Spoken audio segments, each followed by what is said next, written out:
PTV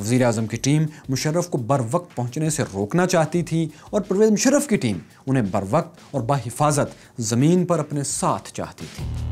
ادھر وزیر اعظم house سے بھی 2 اہم ترین افراد کو ایئر ٹریفک کنٹرول کے لیے احکامات مل چکے تھے۔ ایک تھے سول ایویشن کے ڈائریکٹر امین اللہ اور دوسرے تھے چیئرمین PIA شاہد خاقان عباسی۔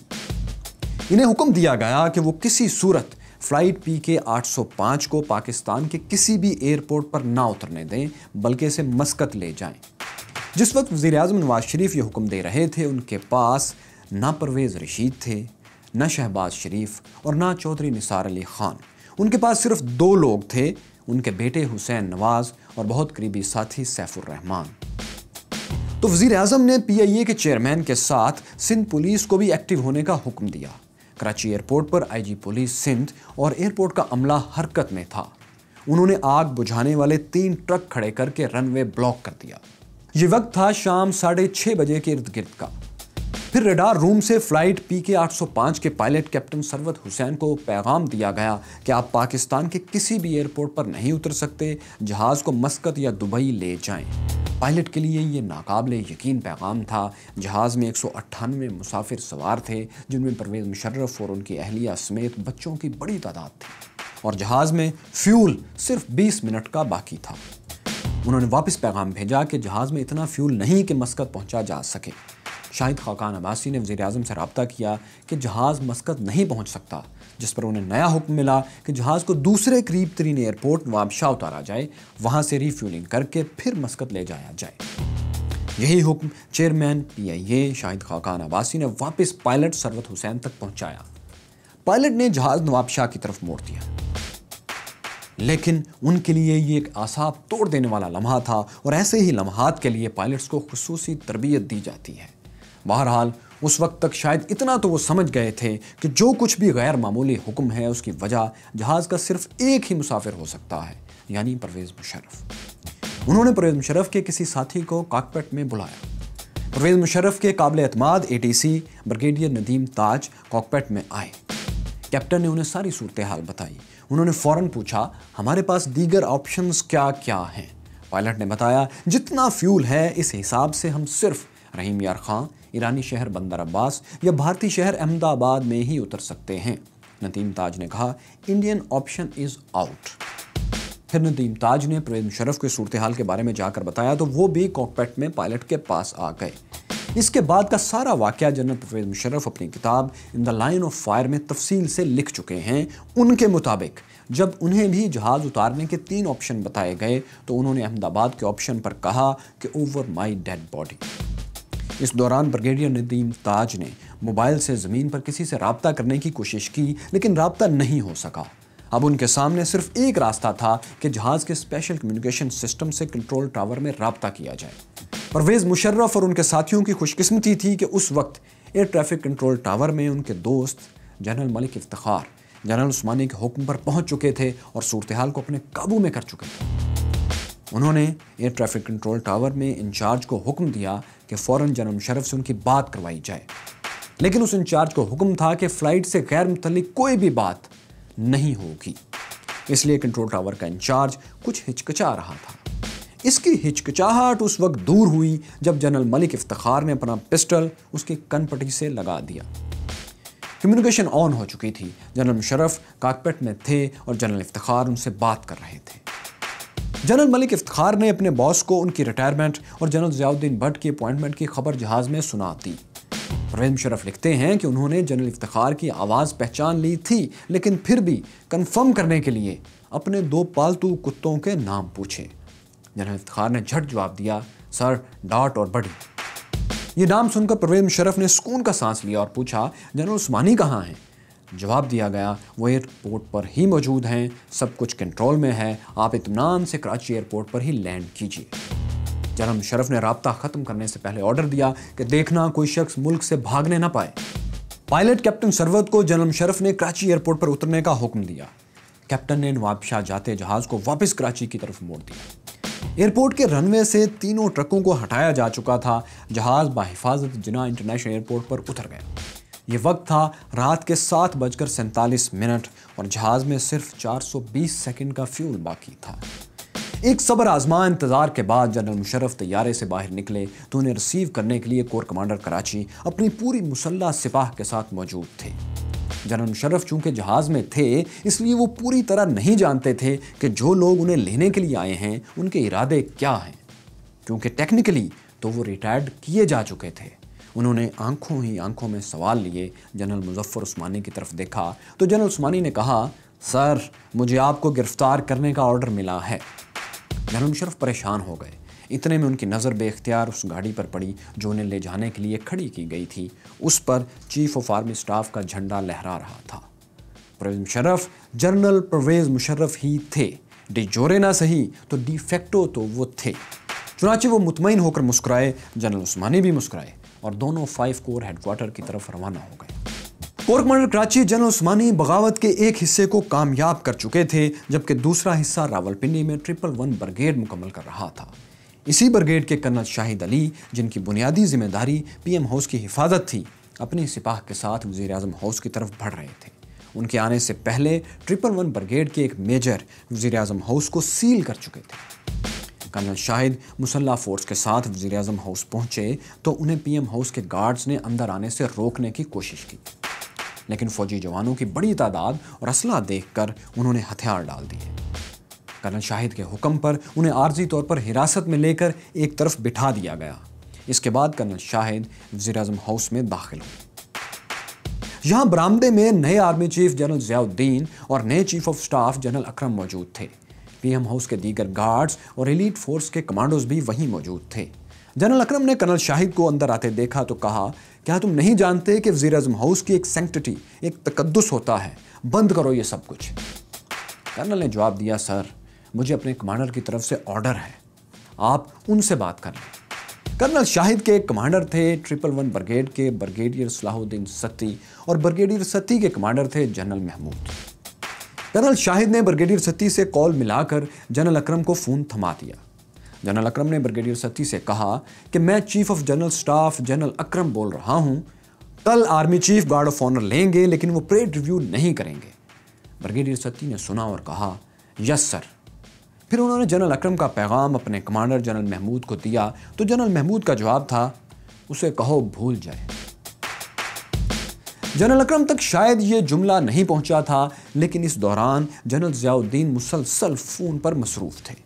وہ مختلف آفیسرز کو آرڈرز بھی دے رہے تھے اور بقول جنرل مشرف مبارکبادیں بھی وصول کر رہے تھے۔ اتنے میں پی ایم ہاؤس میں 111 بریگیڈ سے 25 فوجی جوانوں کی مزید کمک پہنچ چکی تھی۔